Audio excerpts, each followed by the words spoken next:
Ya, bismillahirrahmanirrahim. Assalamualaikum warahmatullahi wabarakatuh. Salam Pancasila. Apa kabar Anda semua? Semoga masih tetap semangat belajar ya.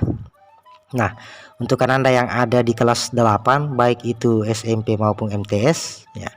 Kali ini kita akan melanjutkan materi PPKN kita yang ada di bab 2 tentang kedudukan dan fungsi Undang-Undang Dasar Negara Republik Indonesia tahun 1945 dalam sistem hukum nasional.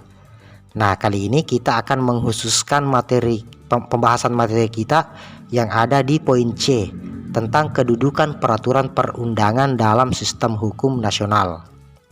Ya, tapi sebelumnya bagi Anda yang belum subscribe, silahkan di subscribe dulu ya, dan jangan lupa nyalakan loncengnya agar Anda bisa mendapatkan pemberitahuan tentang video-video pembelajaran terbaru dari PPKN channel ini. Ya, baik Anda semua.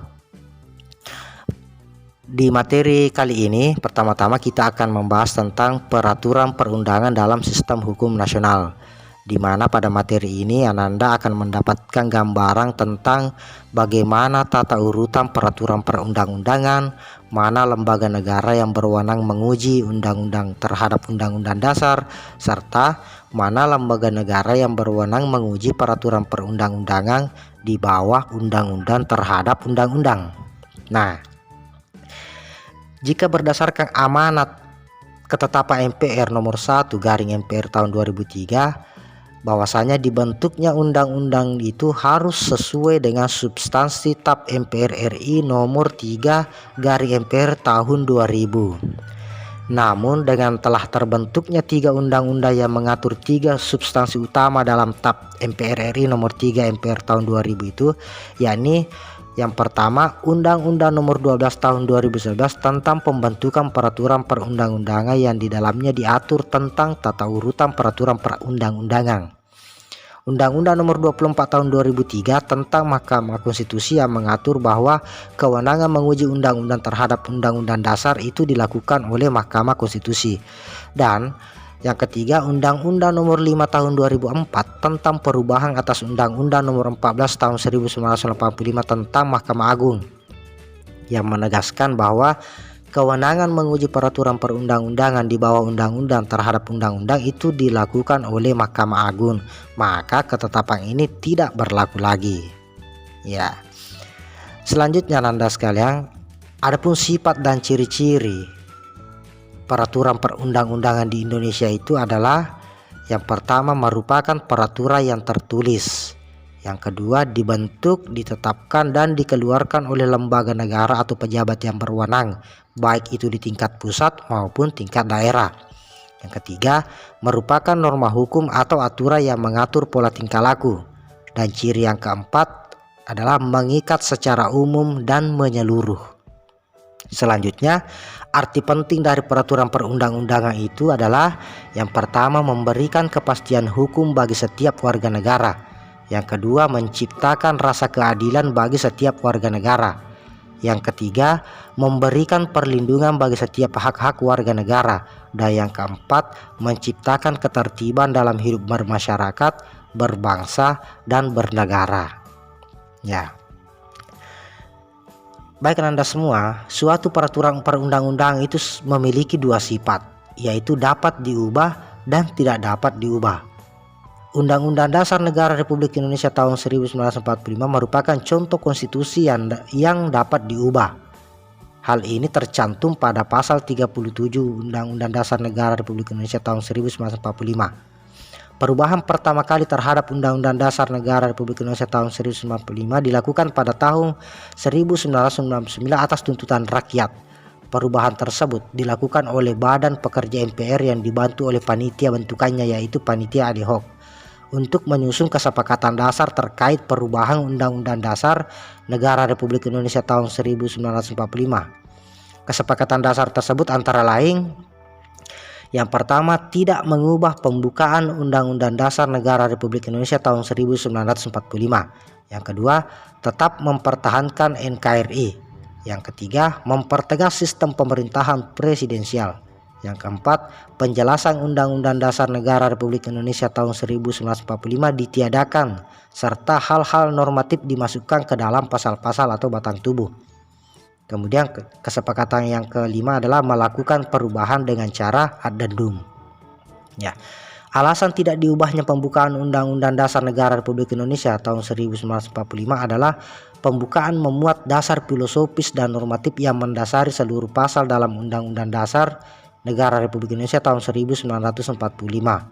Selain itu, pembukaan Undang-Undang Dasar Negara Republik Indonesia tahun 1945 juga memuat tujuan negara dan Pancasila sebagai dasar negara dan cita negara atau strategi yang paling dalam dari berdirinya Negara Kesatuan Republik Indonesia.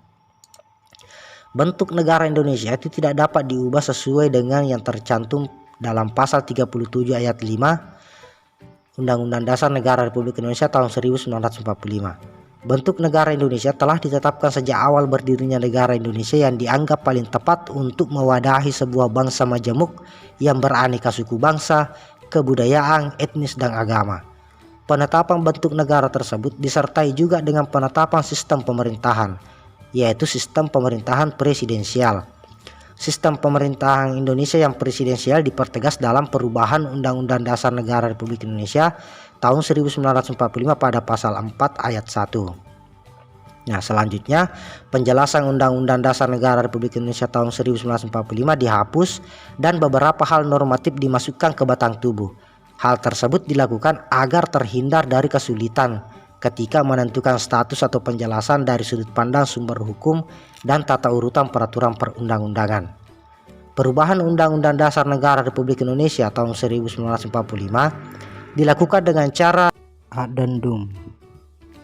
Adalah perubahan Undang-Undang Dasar Negara Republik Indonesia tahun 1945 dilakukan dengan tetap mempertahankan naskah asli Undang-Undang Dasar dan naskah perubahan Undang-Undang Dasar Negara Republik Indonesia tahun 1945 diletakkan melekat pada naskah asli. Ya. Sebagai seorang siswa dan warga negara Republik Indonesia, kita wajib melaksanakan dan mempertahankan Undang-Undang Dasar Negara Republik Indonesia tahun 1945. Hal tersebut dapat kita lakukan dengan beberapa cara, diantaranya misalnya pada lingkungan sekolah, kita bisa belajar dengan serius dan sungguh-sungguh agar dapat mewujudkan tujuan negara, yaitu mencerdaskan kehidupan bangsa. Kemudian yang kedua, bersikap jujur dan sopan kepada bapak atau ibu guru dan seluruh warga sekolah agar dapat tercipta kedamaian. Kemudian yang ketiga, melaksanakan dan mengikuti kegiatan upacara bendera dengan tertib dan hikmat agar dapat meningkatkan kecintaan kepada nusa dan bangsa. Kemudian yang keempat, memperingati hari ulang tahun kemerdekaan Republik Indonesia dengan berbagai lomba sebagai perwujudan dan penghargaan terhadap para pahlawan. Kemudian yang kelima, menghargai pendapat teman sebagai wujud dari keadilan dalam berpendapat dan mengemukakan pendapat. Dan yang keenam, berteman dengan siapa saja tanpa membedakan agar tidak memunculkan permusuhan dan perkelahian. Nah, selanjutnya di lingkungan tempat tinggal kita bisa menghormati dan menyayangi seluruh anggota keluarga, bergaul dengan tetangga tanpa membeda-bedakan, bermusyawarah dengan anggota keluarga maupun tetangga untuk memutuskan masalah bersama sehingga tidak terjadi permusuhan, mengikuti kegiatan yang dilaksanakan di lingkungan sekitar tempat tinggal, serta ikut serta dalam menjaga keamanan dan ketertiban lingkungan sekitar kita. Nah, selanjutnya pada lingkungan yang lebih luas lagi, yakni lingkungan masyarakat, ya kita bisa memberikan dalam berbagai bentuk kepada fakir miskin yang membutuhkan yang ada di sekitar kita. Kemudian memberikan bantuan pengetahuan dan keterampilan bagi orang yang membutuhkan sebagai upaya untuk meningkatkan kesejahteraan orang tersebut. Ya. Baik Anda semua, demikianlah video pembelajaran kita kali ini. Terima kasih telah menonton video-video kami. Jangan lupa klik tombol like ya demi perkembangan PPKN channel ini. Tetap jaga kesehatan, tetap semangat, dan sampai jumpa di video pembelajaran selanjutnya. Sekian, wassalamualaikum warahmatullahi wabarakatuh. Salam Pancasila.